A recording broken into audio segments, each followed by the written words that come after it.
Question for Rich is, what's really working in 2025? You know what? I feel that AI is really a big deal in 2025. Yes. Because AI is evolving with all the upgrades and updates they're doing now. Yeah.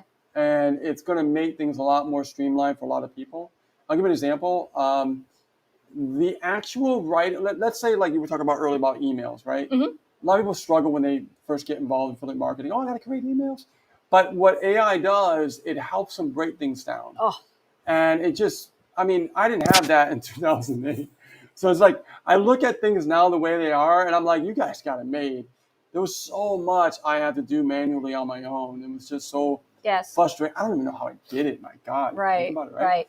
But now it's just becoming more effortless. So you guys are really in really good times. Yes. So 2025 is going to be more about artificial intelligence.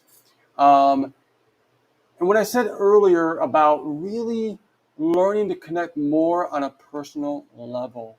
The more you get more personal with people, the more you're going to feel more gravitated and connected to you. Yes. Right?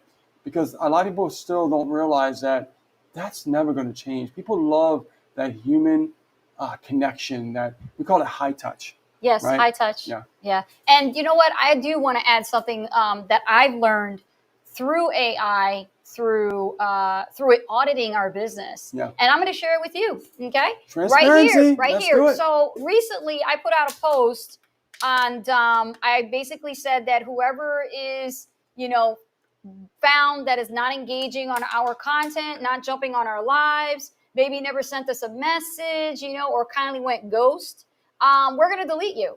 Yeah. And I ended up having to do this. And you know what?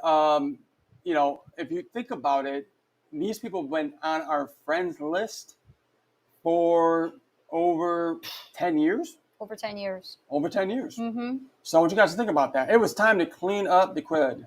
Yes. Right, pretty much. And so I recommend that to you guys. Like if you're noticing, let's say you're doing live streams, or maybe you're popping a video or two out once a week. Or even your content right on your profile. Exactly. And you're not seeing that much engagement. It is a reason why. Don't forget, Facebook has changed. And so now you got to adapt and you got to make some changes yourself. Because the very same people that do engage, like you wonderful people who are doing right now, you get to stay. But the ones that don't, they got to go.